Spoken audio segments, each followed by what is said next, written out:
Hello everybody, welcome back to another video with Lim Reviews. Now a couple of weeks back, I actually visited Huawei's headquarters in Shenzhen, and that was mainly to talk a bit about their latest flagships, the Huawei P60 Pro as well as the Huawei Mate X3. Now I actually have those devices lying around, they're right here, and in today's video we're going to check these devices out, a first impressions, because these are the global versions, not the China variants. These ones are the ones that are going to reach our markets.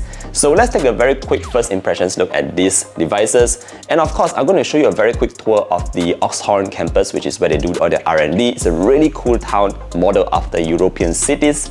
And last but not least, we'll check out a couple of flagship stores that they have in Shenzhen as well, just to see what's really happening on the other side. So let's begin today's video right away. Now first and foremost, we should check out the Huawei P60 Pro. Now this is just a first impressions, and I want to talk a little bit about the cameras on board.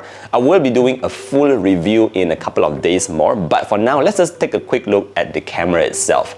Now, having been visited the Huawei headquarters and offices in Shenzhen, I actually had a chance to speak with one of their experts, and what they're telling me is, of course, again, like the P name suggests, Huawei is trying to push forward their photography capabilities in a smartphone. And you might remember that previously we always had the Leica branding at the back, but Huawei is creating their own X-Image system here to give themselves a kind of flair to the pictures coming out from their phones.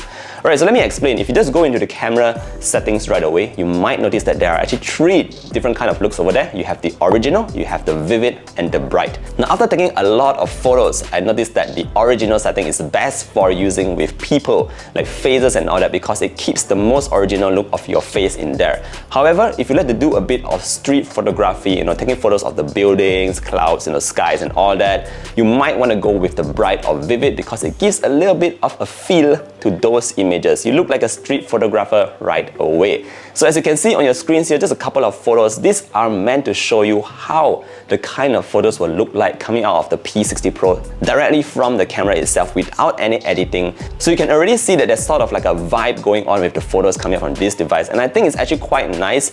I won't really comment on the clarity, the lack of noise and all that, because being a flagship camera on a flagship phone, you can expect the dynamic range, clarity, noise levels, saturations and all that to be very, very good. But the whole idea here is to give you a different kind of vibe with your photos. So this is what the P60 Pro is trying to achieve. Now other than that, I did take a couple of night photos as well, and I noticed that it was super clean on the P60 Pro. I mean, if you take a look at these photos again, guys, you will notice that, for a night shot coming out from a camera on a phone, it has really advanced today to produce images that are just with so minimal noise, guys. So that's what I noticed about the pictures taken at night. Alright, so let's move on very quickly to the Mate X3. Now this foldable is also a very interesting foldable. Now the one that you see right here is the one in black, but back in Shenzhen, I actually had the one in green, which I personally think look really, really good. Now what I think is a game changer on the Mate X3 is just the way that it's made and built. So if you are familiar with existing foldables in the market, once you actually put your hands on this Mate X3, the first thing you will notice is that they are actually using like a curved kind of formula over the entire frame. So it just feels very comfortable to hold in your hand. Other than that, because it's just curved on all the edges as well, you'll notice that it is actually feeling a bit more slimmer than the other foldables again in the market, and it actually works really well. It's very, very slim. It's also quite lightweight. Definitely not as lightweight as your standard phone and all that, but for a foldable of this size, it's very lightweight. Other than that, you have a proper aspect ratio on the front, the cover display if you want to call it that way, or the external display here. So I think it works really great for your one-handed use. Perfect aspect ratio. And of course, when you move on to the inside, we have this really large, beautiful OLED display. Now bear in mind, both displays on the inside and outside are 120Hz OLED displays, so they look really, really good. Very awesome. Again, this is something that you have to experience if you do happen to visit the Huawei stores. Go check it out. This foldable is really something that, when I first put my hands on it, I had the feeling of the wow factor. So that's really, really cool about the Mate X3. Now other than that, it's also IPX8 rated. So you could actually have some water splashes onto it. In fact, I think you can even submerge it into like water for a couple of minutes and all that. So it's actually quite protected here, and I think that's really a really good point for the Mate X3. Other than that, you also have this Kunlun glass at the front. That means that it's protected from scratches and cracks.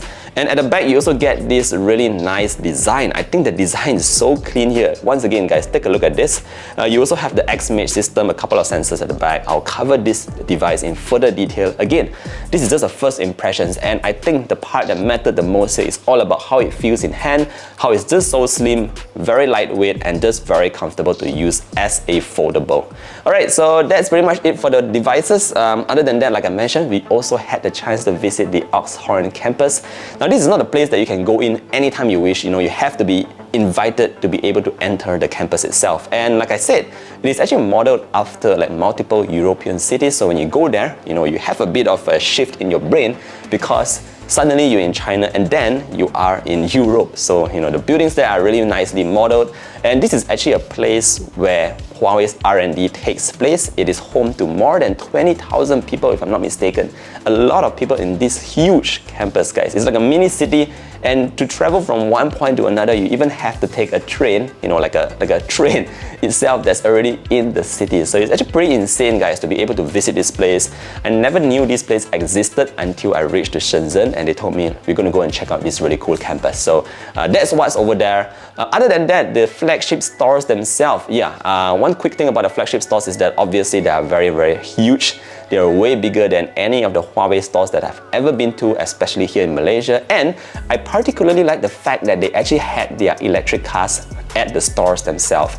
So they're actually called the Aito brand, and they have different models, a lot of models of the cars actually, you know, on display at the Huawei store, like right below.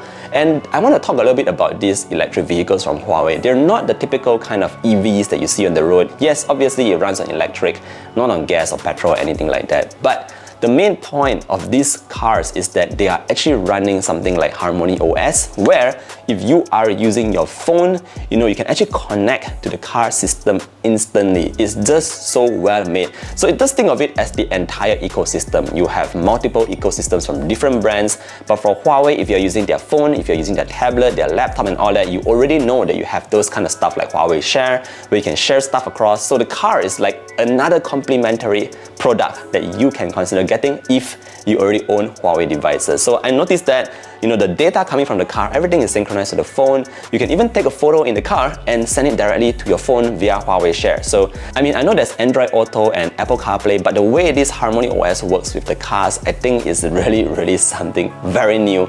Because once you have everything from the same brand, like, you know, all made together under one company, everything just works a bit more seamlessly. So that's just my takeaway from the EVs at Huawei. Alright guys, so that's pretty much it for today's video. Again, these are just first impressions of the upcoming flagships, a quick look at the Oxhorn campus, and of course the EVs at their flagship stores. Now with that said, do stay tuned for more videos to come. I will be covering these devices in further detail.